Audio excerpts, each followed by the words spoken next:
NAMI Tennessee? We found it. Yeah, it's on NAMI Mental Health. NAMI Tennessee. Everybody, we're back. We just had to switch streams. I found him. I found Monty. For 7 minutes, we did a Where's Monty? We found you. We found you, Monty. Monty, I have told everybody all about NAMI Tennessee's email list. I told them what to do. I told them we're going to be talking about faith, mental illness, and fitness. They literally know more about me than they want to know. But what all of the viewers don't know is anything about you. Monty Burks, welcome. Tell the folks who you are. Well, hey guys, I'm Monty Burks, the Director of Faith-Based Initiatives for the Tennessee Department of Mental Health and Substance Abuse Services. My good friend Gabe, me and Gabe met. I want to just say this. We met, we were on a panel together, a virtual panel. We met and we figured out we were brothers somehow. Somewhere along the line, we became genetic clones and twins of each other. And we might not look exactly alike, but we think alike. And that is like pure awesome sauce. But I work with across our state with our robust faith and religious community to help our communities get involved in the behavioral health care continuum. That means prevention, treatment, recovery, and criminal justice. I've had the pleasure of working with all different belief systems, all different faith backgrounds and traditions. I've had such a wonderful time being able to connect with people that are different than me, people that come from different cultures, people that have come from different countries. I love it because it's allowed me to see the world for how beautifully designed it is, and be able to connect more people to recovery from addiction and help in mental awareness in communities that had never had conversations around mental health. Well, Monty, so faith, mental illness, and fitness. Now, separately, all of those things are incredibly important. But I'm not sure that I've heard them all fit together in the way that you have described it and talk about them before. Can you tell our viewers how those three things interconnect with each other? Absolutely, man. And you know what? It's pretty cool that I got to be the one to talk about this. So part of my background is martial arts. I'm a mixed martial artist. I've been in the martial art game since I was a very young man. I've grown up in the martial art culture. I also grew up in the faith community, and both of those communities were really integral in me helping reestablish myself post addiction. I'm 21 years clean from substance abuse. I've gotten myself. March 3rd was my birthday, and I'm thankful for that. My faith, being connected to my higher power, understanding that my relationship with God has been a unique part for me to humble myself and to understand that there are things that I am powerless over and that I need help. And with my fitness, this is a cool thing, man. It was one of the communities I gravitated to when I got myself back together. I grew up, I played sports my whole life. I was involved in something from the time I was a little kid till I got in college. And once my brain hit that Control Alt Delete, I got a chance to reestablish myself, reacclimate. It was like I really wanted to start over, and I gravitated toward back into the gyms, specifically back into martial arts. And the connection with faith and fitness for me was I understood that this could be a part and a pattern of a routine that could help me reestablish and build myself with new playgrounds, new playmates, new activities, and purpose. And I never thought that I would take it to the level where I actually went and took some fights. I took quite a few fights. I won a couple of championships. I got a couple of belts. You guys can Google that. You can find me all over the internet. Please don't judge me because I'm not judging myself. So if you judge me, you're alone and you're by yourself. But I took a few fights, and it was because of my renewed relationship with my Creator and that newfound purpose that I had, that I was disciplined enough to understand the dive in, the ritualistic training and the muscle memory needed to achieve those accomplishments. So that's my connection with faith and fitness. But with mental illness, man, during my substance abuse years, Gabe, as I tried to get myself clean, and then finally once I jumped over that hurdle, I had to deal with some severe depression. And you know, it was 10, 15, 20 years ago, we didn't really talk. I mean, you were talking about this earlier. We didn't have these conversations like we're having now. We didn't have peers that openly told their stories and said, hey, you know, I suffer from mental illness. I've had a mental health diagnosis. I've had to see a therapist. I've had to see a counselor. I've been to a 12-step meeting. Nobody said that stuff. So I had to figure out, with the help of someone in a professional field, some ways to reestablish myself and to get my thought process in order and to take some slow steps, slow grinds, and win little small battles step by step. So to incorporate my mental health, my mental wellness, my emotional wellness into my faith and my fitness regimen was like, wow, I just pretty much built myself a new foundation brick by brick and started to build a house. One of the things that I think about is those three things kind of drive each other, right? If you everything that you just explained, I'm kind of seeing like the pyramid, right? Mental illness is one of those things that we can't control, but if we have it, we have it. But faith and fitness, exercise makes you feel good. I don't care who you are. I mean, my grandmother is 86 years old, and she tells me that when she walks to the end of the driveway to pick up the mail and walks back, and she's got a cane. This is a slow process. So I want people to, and I'm not saying this to be mean. I'm just saying she's not, pumping iron and running 1,000 miles an hour, but to her, that makes her feel good. The accomplishment, the exercise, the movement, the being outside. So fitness, I can see how fitness makes you feel better, which of course helps alleviate some of the symptoms of mental illness. And faith, let's be honest, sometimes when we're at the bottom and we're looking up, all we have is our faith. And so I'm starting to see how they fit together. But absolutely, man. And first, I'm so happy to hear about your grandmother and her fitness. Listen, man, fitness is a self-defined thing. So what happens is, society always wants to box us into somebody else's box. Somebody's always got something to say about you're not good enough, or you're not moving fast enough, or you're moving too slow, or whatever they want to say. The problem with that is each one of us has our own mental path that we're going to take. We have our own emotions that we're going to have to deal with. We have our own physical attributes that we have to deal with. I do not use the word limitations because I don't believe in the word limitations. I mean, I just think that sometimes we have a different way we've got to go about doing stuff. So each one of us has our own attributes and path that we have to take. So fitness starts here. It's a mental game. You have to check into the mental game. The first battle you have is inside your head. Once you can check into the mental game, one step forward, 1 foot at a time. It may only be walking outside, down the steps, touch the grass, come back in the house. That is fitness. It's better than doing nothing. And if you can't walk, so what? Move your arms, pick up a book, put it in your face and read. Reading is one of the most underrated fitness activities ever. What are you doing? You're exercising your brain. I love that you have got fitness out of the, pumping iron, right? I think that, I think you and I are the same age, Monty, and, we watched, Arnold Schwarzenegger and I mean, he's just, Sylvester Stallone. I mean, these men are pumping some iron, right? And then we're expected to go to like Planet Fitness and walk on the treadmill for 2 minutes. And we feel like we're not doing enough. We're also a very sports driven culture, right? I mean, I watch football and I see these athletes run down an entire football field in seconds. And then when I stand up to go get a hot dog, everything creaks. But right. I can't compare myself to a 21, 22, 25-year-old professional athlete. Now, I'm also starting to feel like there's some analogies here, right? Because in mental illness recovery, we do the exact same thing.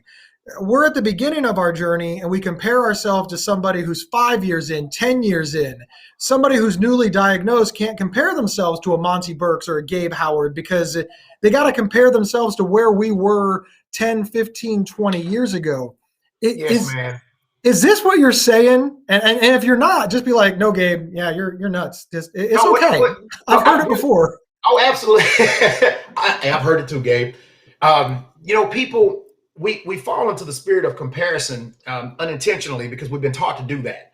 We've always been taught, find a measuring stick, especially in fitness. Find a measuring stick and do what he does or do what she does or do what they do. The problem with that is that takes out of the equation the amount of preparation that person went to get to that point. So what happens is people like me and you, Gabe, who've actually been through it, it makes sense for a person in the beginning of their journey Just like you would go find a basketball coach to help you learn how to play basketball, or mentor or tutor. You need to look at people that have lived experience with mental illness, with substance use disorder, and ask them how to help you put your shoes on first so you can step on the hardwood, or you can put your cleats on and step on the turf. And those are just analogies to, you've got to start one step at a time. We have to crawl before we walk. So each one of us can start at all these different spots. Let me break it down even deeper than that, Gabe. Do it. If you tell a fish that it's going to climb a tree and it never climbs a tree, the fish is going to always feel like it's a failure. The problem with that is the fish was never meant to climb a tree. The fish was meant to swim. We have to all find the space and the place where we operate the best, and that's where we get fit. We all have some type of gift. Exercise the gift first and then build everything else around it. Now, one of the things that you were describing right in the beginning of your information was peer support. It sounds a lot like peer support. That we're looking for a measuring stick, but we can't do it in a vacuum. We can't just look at Monty Burks from afar and compare ourselves to it. We got to talk to Monty. We got to see what preparation he did, how it worked, and then if I can tie in the end of it, just because Monty became an MMA fighter, that doesn't mean that's the journey for you. Like, I don't want hit in the face. That just seems like it would hurt so bad. But there's elements that we can learn for each other. For example, even though I don't want to be an MMA fighter, I can learn that I need to find my passion and work hard, because that's what you did. You found your passion and work hard. But I would never know that if we didn't have that conversation. I'm trying desperately not to put words in your mouth. Is that what you're saying? Yes. That is exactly what I'm saying. And yes, you hit the nail on the head, man. So now I haven't fought in over 10 years, Gabe, but I compete and I train in jiu-jitsu. So I'm a jiu-jitsu coach at Nashville MMA, one of the local jiu-jitsu academies here in Nashville, Tennessee. It's downtown. We have a lot of guys that come in that have different backgrounds, and I have different conversations with them. Most people know they call me the mental health coach. I'm a jiu-jitsu coach. I've taken that title and I run with it. Let me tell you why. It's because I know we're all going to start from different places, but we have similar backgrounds that got us here. So at least I understand how to tell them, before you try to jump over this thing or climb this thing, let's learn fundamental basics and build our toolkit so the toolkit will work around everything that we want to do and see what we can get. Again, it goes back to the physical attributes. I know that when I first came into the martial art world, I'd grown up in martial arts, so I had the incumbent understanding to know that no matter how many punches I can punch, somebody else can punch too, and they're probably going to hit me in the face. So what I did was I went and found people who had more of a skill set than I did and learned from them. And I've done that with everything I've ever done in martial arts. I have people that have always taught me.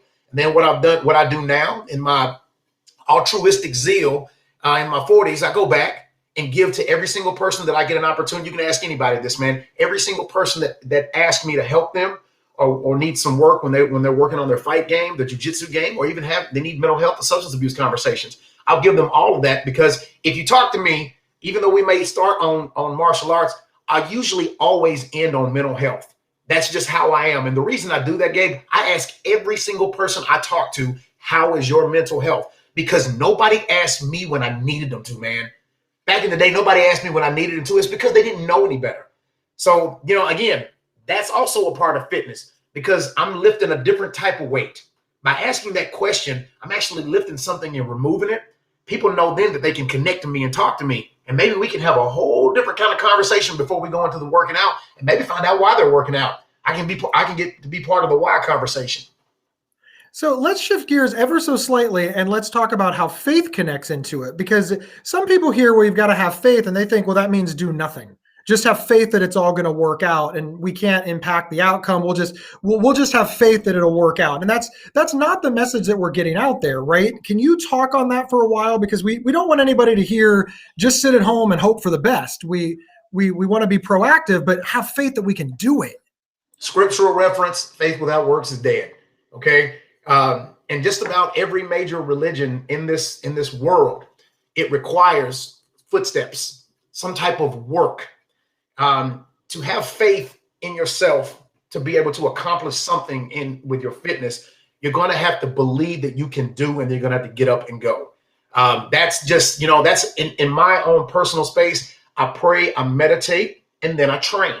I've learned that through thoughtful prayer and meditation that I can focus. I can get a unique focus on whatever my agenda is that day. And sometimes my agenda with my prayer and focus when I work out has nothing to do with working out.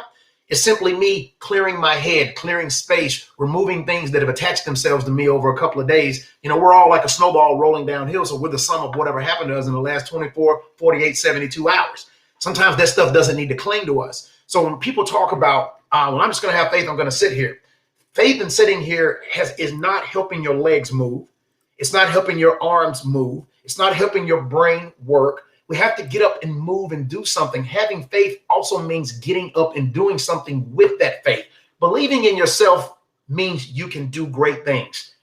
Believing in, obviously, I know everybody doesn't have the same faith tradition as I do, but in my own personal journey, each morning I wake up, Gabe. This is my spiritual exercise from the time I wake up. Is I reference scripture, listen to Tony Evans' motivational podcast, and I roll straight to the gym on a banana, coffee, and love and grace. And again, with faith, I would be like, all right, cool. With the faith that without faith and work, I'd be like, all right, cool. I'm in shape today because I did this first part. I know that if I'm going to build something, I have to learn how to build it. And building requires movement. And that movement is the fitness piece. Again, it's not just lifting weights, man. It's lifting this. So let's talk about the journey of 1,000 miles begins with a single step. And interestingly enough, that single step is also the hardest step. Somebody's watching this and they're thinking, look, I have severe and persistent mental illness. I'm depressed. I have anxiety. I'm having issues. And you want me to start a fitness plan. Yes, that is what we're saying, right? Let's own it. We are saying we want you to start a fitness plan, but let's give a little more than that. How do we get to step one? Because it can seem so incredibly daunting. Absolutely, man. So first, if you have a counselor, a therapist, a sponsor, I would suggest first, if the situation is to the level where you have a regular relationship with them, talk about some building blocks, some goals, some SMART goals early. So we can figure out, when I say we, I look at all of us as the same community. So it ain't no you versus me, it's us. We're part of the same community. I need everybody that hears me to say that. But we have to build the basic steps, and we can utilize friends to do that. We can find a sponsor, or we can find our favorite athlete and go deeper into their story. But going out and trying to build that fitness regimen doesn't mean to dive in head first. It means to be smart and to walk piece by piece in what you can do. With anxiety, depression, emotional upheavals, emotional drops, we know that if we go too fast, too quick, we're going to walk straight off the cliff. We also know that if we take baby steps to get to the bigger, to climb the bigger hill, if you want to move a mountain, it's not always about picking the mountain up and moving it. Sometimes you have to just walk over the mountain or walk around the mountain. Again, but it all took steps. It took faith and it took fitness. And those steps can be so minute and so small. So if you have a severe mental health diagnosis, I don't give advice, but I'll give you my own personal experience. Believe in yourself. Take that first step and find something that you're comfortable doing. And that's the key piece. Whatever you're comfortable doing, build it from there. Don't build it from my comfortable. My comfortable was mixed martial arts, and we hit each other and kicked each other and slammed each other and all kinds of stuff like that. That's not going to be everybody's comfortable. Your comfortable can be that first step that you take. So, as you mentioned, it's not everybody's cup of tea. I want to disclose, I love mixed martial arts. I buy the pay-per-views. Me and my friends get together. I'm a go to bed at 9 o'clock guy, and I stay up well after midnight to watch UFC on pay-per-view. Oh, And I spend money on it, and I'm also a cheap guy. So that's how much I like it. But that's not my passion. I don't want to do it. I don't want to I want to be a spectator. I am happy at that role. How did you figure out that this was for you? Because I know that that's another question that people say. They're like, okay, you found your passion, Monty, and we're happy for you. But how do we find our passion? How do we get there? Man, I'll tell you that's the coolest question you could have asked. I'll give you just a little bit of history on my past. Is my father, before he passed away, was really big into UFC before it was what it is now. And I was a younger man. was extremely active in my addictions when my father passed away. But when he passed away, I really hit that downward spiral. But when I got myself together and started my track back to being, the man that I knew that I could be, and the man that my family knew I could be, and the man that God needed me to be, I said, you know what, I'm gonna dive a little deeper in this, because me and my father shared this interest. It was something we always bonded over, was watching people box or kickbox or the old UFC fights, or a 300-pound guy fight an 80-pound guy, and the 80-pound guy win. I just we're like, whoa, like this is legit. The old days, Yes, the old days, yes. And man, that was my that relationship with my father and him. He passed away when I was 21. But my life, the seeds that he planted in me and gave me, steered me back into the martial art field. And I said, you know what? I want to try something different. I went back to school. I was in graduate school. And I said, I'm gonna dive a little deeper, and I'm gonna see, how well I can do this. And I started just to get in shape. And then I realized, if anybody knows, if anybody on here can hear me, especially people that have been through something, listen, lived experience is powerful. If you've got lived experience, you have a PhD in survival. That means you already got some unique muscle memory, because you've been able to travel through something that is just heavy on you. You've done heavy lifting already. And my mind worked completely different, man. I dialed in. I got 100% in. Then I started seeking out other coaches, and I said, I'm going to take this thing to the next level, and I'm going to fight. And that's what it took for me to dive that deep, was for my mind to be clean. My head was clear. And I, being the extrovert that I am, I decided, what am I training for? I don't want to train to be the best at training. I want to be the best that I can be at this right now in this space, because God's given me the knees, the back, the arms, the elbows, and the neck to try this. And I went in and I won. And Gabe, I'll be honest with you, man, the mental rush of training like that with people that I knew, we didn't talk about it like we're doing now. But man, I can tell you this, 60 to 70% of the guys that we did talk about had the same things that had happened to them that had happened to me. And a lot of us, we would indirectly talk about mental illness, mental health issues, have conversations. Listen, man, you take a whole bunch of guys and you throw them in a room, and it's like some girls too, and then everybody hit each other in the face. About an hour and a half later, everybody is best friends. Like, there's no barriers to communication. Like, I already punched you. I know we're friends. You already punched me. I have no problem with you. You know what? You threw me on my neck. I love you. You owe me some French fries. That's like the camaraderie that you get from those types of communities. So if I can say it, and I'll say it again, if anybody can hear this, look into one of your local gyms. It doesn't have to be a martial art gym, but martial arts is my stick.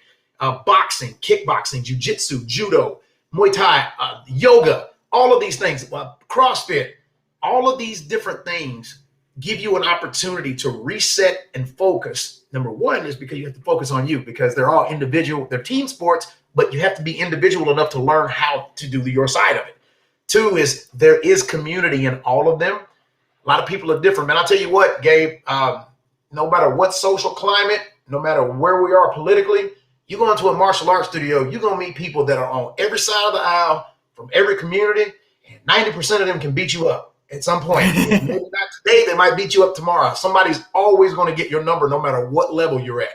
And like that is like a whole mental health adjustment, because it takes fear out of the equation, because now you have friends that you don't have to, it's not necessarily, some people look and it's like, man, this is a big fight. I don't know if I'm really ready for this, because fear sets in. But once you get over the initial fear and realize these people are fighting the same demons that you're fighting, they came in to get in shape, to get away from something. Not everybody, but a lot of people have. And I think it's awesome, man, because some of my best and most awesome training partners have accents that sometimes I have to ask them what they said, because I have to like, hold up, time out. I say, what did you say? Or they'll translate something for me into whatever language they speak. And I was like, oh, that's so cool. That's so cool. One of the things that it sounds like you're saying, and again, please correct me if I'm wrong, I know that in the drop-in centers and the clubhouses that I've had the privilege of working in and volunteering in over the years, you get a group of people together to play cards, and everybody, they're sharing their day, their fears, their experiences. I mean, Listen, Monty, it's a support group. I can't be any Yes. more clear that it's a support group. But if you ask them what they're doing playing cards, if you ask them why they came to play cards, if you ask them what they did that day, they played cards. I know that deep down they know that they shared their feelings and they felt better, but it's safer to say it sounds like I went and I did MMA. I punched somebody in the face. I got punched in the face. But just like it's safer to say I played cards, but that human connection, we really it's I think that we miss it more often than not. We don't realize that we're not Yes. there to play cards, but who cares if we don't realize it? We Yes, did it. absolutely, man. Yeah, we did it. We did it, man. Look at some of the, training and working out, man. I don't consider anything a loss. When you get up and try something, when you just get up and make the move, I think that's a win. And that's my personal opinion. I tell people all the time that if you can just, people call me. I'm a coach now. People call me and say, "Hey, Monty, I might not be able to make it in today. I'm not really feeling good." And I'm always like, cool, I hope you feel better. But if you can just come in and move around, then usually they'll come in and move around. And the next thing you know, they're full-fledged training. So there's a deep mental health connection component to having community, man. We talk about oxytocin's release when we hug each other, man. Think about martial art. It's a much more aggressive hugging. But it's again, opportunities to connect with people and community, man. There's nothing like being able to be around people and be yourself and be who you are and be what you were born to be. Again, we talked earlier about that spirit of comparativism, and people always Right. wanting to compare. I will encourage people, don't measure yourself by somebody else's success. Just take your own baby steps, just baby steps, whatever the baby step is, and it doesn't have to be martial arts. I'll tell you one of the things that whoops me the best, Gabe, is yoga. Yoga is undefeated against me, man. I can only pose really good on one side. The other side, I feel very, very vulnerable, because I feel like everybody's looking at me. But because of my background and persistence in the martial art game, I still go and try at times. I've got a yoga studio that I visit, Fahrenheit Yoga, out in 12 South area here in Nashville. A couple of my friends, it's their place. I go out there whenever I can, and I try. It's really good for my headspace. It's really good for my headspace because it's something that I have not mastered, and I don't think I'll ever master because I have my own physical limitations. But I'm going to continue to try. Let's talk about those physical limitations for a moment, because all fitness, and again, please correct me if I'm wrong, all fitness involves something with our physical bodies, right? I know we talked about mental fitness, but let's talk about physical fitness for a moment. Yep. It hurts. Now what? I can't move. Now what?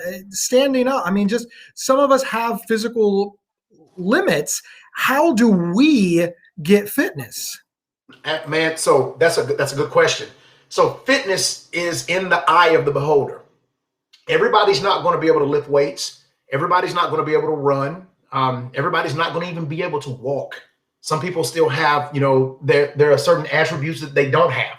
So if you can just move, if you have the ability to move, we're talking about physical fitness.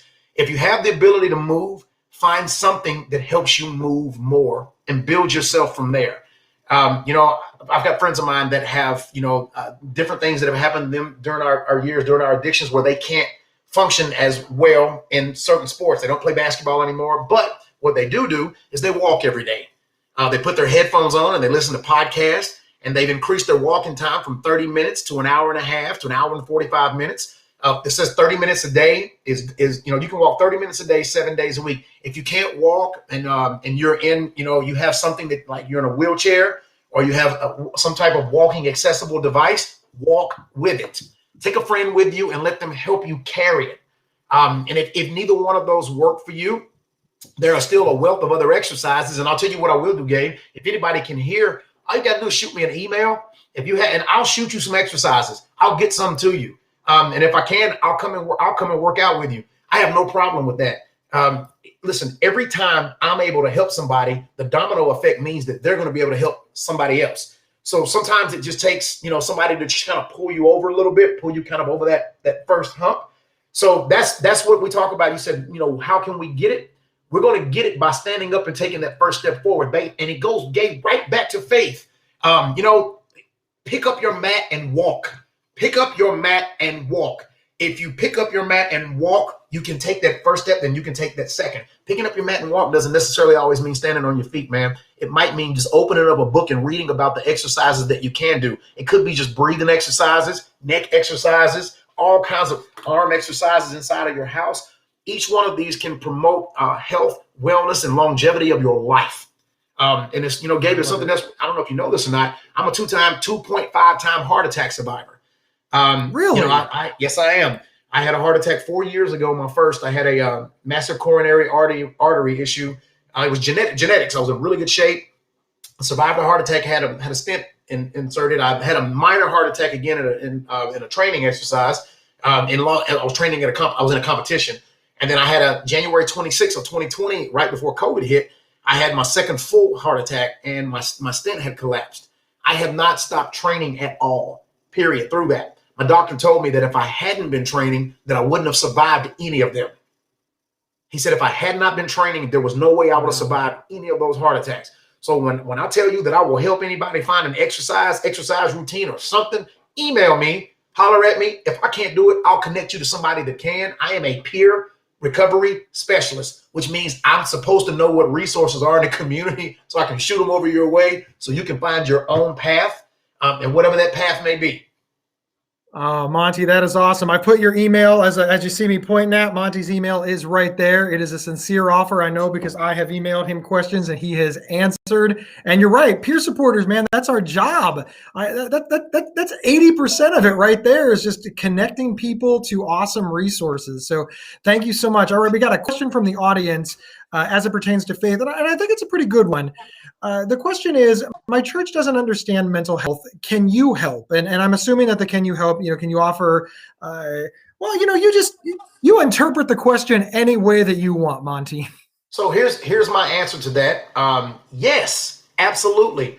So my professional job at the Tennessee Department of Mental Health and Substance Abuse Services is to help congregations develop plans that deal with behavioral health, which is mental health and substance abuse and any other community-based issue or internal issue. So if you would email me, maybe we could come. If you have a relationship with clergy in your congregation, we have mental health advocates, substance abuse advocates, faith-based coordinators, lifeliners. We will come out and do a training on mental health for your congregation. That is what we do. And I would love to build that relationship. And also for you that asked this question, because your church doesn't understand mental health, that's the space that I think that you could operate best in, because you do. Because you wouldn't be on this, you wouldn't know what NAMI was, and you would not be on this Facebook Live if you didn't. So I would love to connect you with some other training resources, so maybe we could help you become the champion in the four walls of that institution, and you become the mental health resource. And then I can just be an ally for you and help you whenever you need me. I'll make sure that you can get whatever trainings you can to leadership in your congregation. And so that can, again, domino effect out to your congregation, to the people in the pews, to the people outside. I absolutely love that. And you are right. We can all be ambassadors. One of the things that keeps coming up is don't compare yourself to others. And I know that often one of the questions I get asked is like, how can I be an advocate like you? And I'm like, just start talking. They're like, well, I want to reach, I want to reach 5,000 people. And I was like, well, once again, I didn't reach 5,000 people on day one. I reached 5,000 people on year 10, but I still have to say it's about one.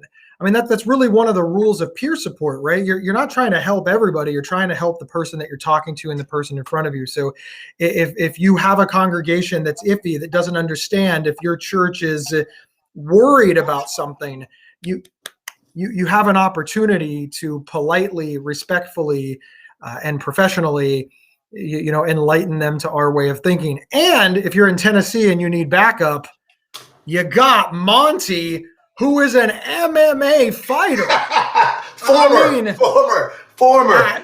I'm still afraid of you. I'm still afraid of you, Monty. This we, Gabe. It's an us in this thing. Oh, Monty, but sincerely, to expand out the question a little more, because I know that this does come up a lot, and I know that it's part of your job. Is the faith community doing a better job of getting on board? Is there still some struggles? Because again, the faith community is made up of people, and people have misunderstandings. They believe myths. They're getting misinformation just like everybody else. So I want to be very, very clear. We're not trying to pick on any community that doesn't understand mental illness, because we'd have to pick on all the communities. This is why we exist, to help educate people. But Yes. in your role with the Tennessee Department of Mental Health, is this getting better? Are you reaching more people? Are more people receptive? How's that going? Man, it's going well. Actually, quite. So we work in all 95 counties, man, and I've met people, so many wonderful people in our communities that just didn't have access to resources, the right educational information, the right materials, the right training opportunities, a basic understanding of what mental health was, what mental illness is, where our mental health co-ops are, where our mental health institutes are. Our congregations now they're partnering with us, quite a few, and the ones that are partnering with us are like, you know what? Now we know what these resources are. We want to help this ministry in our congregation, in our church, in our synagogue, in our mosque. We actually work with more than one faith, and it's been amazing that what a sit down conversation with people with lived experience, because my whole team, including myself, we're all people that have lived experience. We're all in long-term recovery. We're all certified peer recovery specialists. So the frame of reference we go to when we talk is our own personal experience. So that personal experience usually pulls information or pulls that emotion out of people that are already in that community. First of all, every congregation in this state has somebody that's been through something like you and I have been through. Yes. Whether they've openly talked about it or not is different. Right. But we're able to in a motivational interviewing sense, is pull those strengths out of the community and pull that lived experience out. And you know what? I found people that have been in their own communities 15 or 20 years, and nobody in their community knows that they've had a mental health struggle, or that they had a battle with substance use disorder, or that they've been incarcerated, or they've been homeless. And here this champion is a person that's 20 years away from that. They put 20 years of separation between them, and that means they're the champion, not me, because I'm not from there. So cultural competency is a big thing with this, Gabe. Is me coming from the outside. I have tools, but coming inside of somebody else's house, I make sure that I give them the tools, and here's how the tools work, but you use them according to the cultural competency that's in your community. Because tools, with me trying to use them on somebody else's community, is me throwing tools over there. Giving them to somebody else that's from there, that has a functional knowledge of how that community operates, they can use those tools to the best of their use. Maximize the potential of every single ratchet, every single screw, knob, nail, hammer, every single bit of it, man. And I think that's what my job is the link between, the conduit between more than one community to get those resources out. One of the things that people didn't realize was a mental health bonus for any community, for ministry, was toiletries and food. And when people leave, or people are going through a unique mental health concern, there sometimes have been relationships that have been broken, bridges that have been burned, relationships that are just, they're not there. They're probably never going to come back. What if our faith communities, were part of the equation always, to be like, hey, listen, we have a pantry here. We have a place where you can come and get some deodorant, some toothpaste. We understand what you're going through. We also know of the peer recovery specialists that are in this area, and maybe we can connect you with them and possibly get you access to a therapist, a counselor, or get you into a program, or get you out of this community that's not prepared to handle what you're going through. Monty, somebody just jumped in live. It's a great thing about a live show. People are constantly coming in and out. Norma's impressed. Hi, Norma. You are an impressive man. I know a lot of people have jumped in the last 10, 15 minutes. Can you go ahead and give a quick introduction to who you are again? Because I know you're with the Department of Tennessee and Mental Health. So also name the services that you can offer the people in Tennessee. Because like Absolutely. you said, you are in all 95 counties. Yes, absolutely. So my name, Norma, I'm Monty Burks. I'm the director of faith-based initiatives with the Tennessee Department of Mental Health and Substance Abuse Service. I'm a person with lived experience. I'm in long-term recovery. March 3rd was my 21st year free from the bondage that almost killed me and my family. What I do is my team and myself, we've traveled, we have this conduit, this network of faith communities and other, not all faith communities, but other community-based partners. Our job is to bring our faith community into the behavioral health care conversation, to make them or help them become part of the behavioral health care continuum, to provide trainings to our faith community, to provide access points to get a person into treatment, to get a person into recovery support services, to find access to housing, to find access to food, toiletries, all kinds of other different things in the community. We utilize the faith community as the driving mechanism to push this information out because, for one, I come from the faith community. My freedom from addiction was because of an intricate and wonderful relationship with a church in Murfreesboro, Tennessee. And secondly, our faith community is the largest, most robust community we have in the state of Tennessee. We have close to 12,000 different faith and religious institutions, and more than half of our state's population identify with some type of faith tradition. What that means is we have a uniquely built community to drive a consistent message. There is help. So my team, what we can do is come to wherever you are. If you're in Tennessee, let me know. My team will come out. We can do trainings for your congregation, it doesn't have to be a congregation, it doesn't have to be a church, it doesn't have to be anything. We'll come and do a training for you in the community on addicted brain, the addicted mind, QPR, question, persuade, refer, mental health first aid, addiction 101, mental health 101. And there's a wealth of other trainings that I probably have for building strong brains, ACEs. All of this is done by my team. We're not the only team that does it, but my team does this. And we have relationships in all 95 counties. So Norma, that's who I am, and anybody else that heard me. And hi, Norma, back. I saw you say hi, so hi back. Monty, that you've named off a lot of things, and as you pointed out, it's not just for congregations; it's for schools, it's for lots of stuff. Hey, look at that! Norma's trying to get you to Ohio, but so it is a good point, Norma. Actually, you've made me remind everybody that the services that Monty can provide are, of course, for the state of Tennessee. Contact your own Department of Mental Health, or in Ohio, the Alcohol, Drug, and Mental Health Board. It's the nice thing about being national. But Monty works for Tennessee, and we're going to post this up real quick so that people can get to it. Now, Monty, you named a whole lot of stuff that you can do for people in Tennessee, like you said, all 95 counties. How much does it cost? Zero. Time. All you have to do is open the door, pick up the telephone, and partner with us, partner with our department. We have the most wonderful communication specialist. His name is Matthew Perriott. Matthew has helped me and our team redesign our outreach to get the information out to people. Is Matthew? Oh, Matthew! He's right there on the screen. He's got the link. That's how good he is. Hey, what about divine timing? Boom! That was cool. That's cool. That's a cool moment today.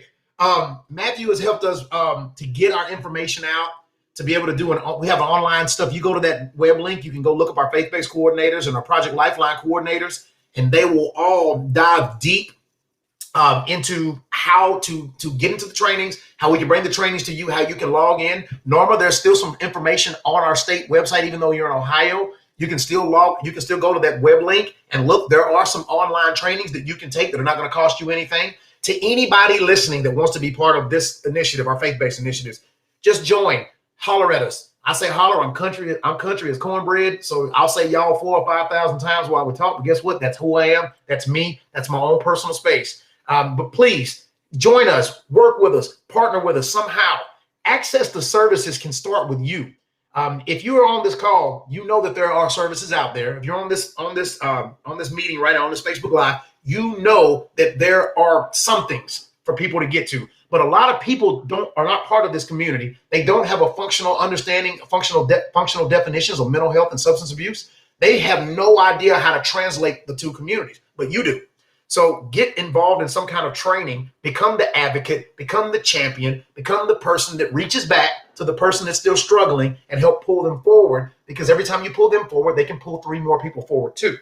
And I just saw, Norma, you're in Ohio. My friend, Pastor Greg Delaney, he does similar work that I do. He partners with the state of Ohio. Email me and I will email him, and I will contact and put you two together. He provides a lot of similar trainings to faith communities in Ohio. And I think he's right outside of Columbus. Well, Monty, we're almost at the end of our time. So first off, I want to remind everybody the email is right there, monty.burks@tn.gov. I can vouch that he will answer your email with services or referrals and what he can do. And also, I really like what you said there, Monty, about what does it cost? It costs time. Because you are partnering with somebody, right? We need to do our part. Monty will do his part. The Tennessee Department of Mental Health will do their part, and we have to do our part to invite you in, to get the word out, to put up the posters, to make the announcements and put the proverbial butts in the seats. But you're not alone. And I think that a lot of us for a long time have felt alone. It is very empowering to say, hey, we understand mental health and we can be that resource for our communities, whether it's a faith community, a school community. But I got to tell you, it's also nice to be on a team and to have backup. And I really think that's what you're selling, right? It's that 1-2 punch. Working together, we can get further. And I hope this motivates people to reach out to you in the state of Tennessee, because as you said, all 95 counties. I didn't even know there were 95 counties in Tennessee. A lot of people don't, man. That's my biggest takeaway. Yes, our rural parts of the state are so beautiful, man. I love the city. I live in Nashville. I live in Davidson County. I've had the unique experience, Gabe, of befriending people from all 95 counties. Man, I've traveled. I've eaten in every county. I've had, it's great. Our state is beautiful. My Commissioner Marie Williams often says, one team, one vision. And our vision is to be able to connect. Is we're going to help people find resources. That's just what we do. And, I'm thankful to God. I'm thankful to my Creator that I'm able to be in a position to do this. I'm also thankful that we live and operate in a space, Gabe, where we can say that I'm a survivor, that I have a diagnosis. I'm not my diagnosis. I have a diagnosis. I understand how to speak in person first language, and I'm going to empower the next person to not feel afraid to tell people their story, because Gabe, you and I both know that champions are battle scarred. They're battle wounded. They have battle scars. So what's happened to you is beautiful. Whatever it is, use that as your strength. Use that as your measurement to push yourself forward. And remember that everybody may be different, but you can help somebody not go through some of the same things that you went through. And one of those things is isolation. Because the first thing we do when we're hurt is we isolate ourselves. We know that, and we remember how dark it was. So maybe we can be that light for somebody else. I love that. On those words, we're going to go ahead and close for the day. I just want to remind everybody of two very important things. Number one, I am at my mom's house. So all this stuff behind me is hers.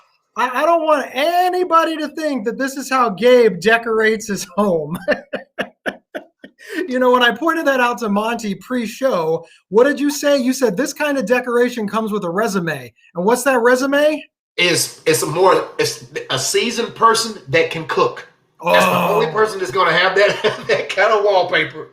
And she can cook. Oh, my mom is the best. Now I want apple pie. Oh, it's delicious. So you are absolutely right. The second thing that I want to remind everybody of, just like I remind everybody every week, we do this every Monday at 2 Central, 3 Eastern. Please mark your calendars. But you don't have to mark your calendars if you sign up for the NAMI email list right there by going to namitn.org. Sign up for the email list. We send 1 or 2 a week. We curate content, just lots of cool stuff. And of course, we tell you about all of the upcoming lives, and we give you a link to watch the replays and recordings of all the previous lives. Does it get any cooler than that, Monty?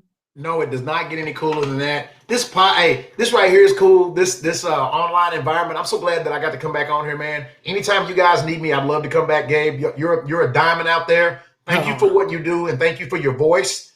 I shared your information with some people, and they were looking at your books online, and they was like, I like him. They said, I like that guy. And I love you, man. Thank you for being you. Thank you so much. And of course, the feeling is absolutely mutual. All right, Monty, you ready to get out of here? Yes, sir. Big old waves. Bye, everyone. See you next week. Bye, everybody.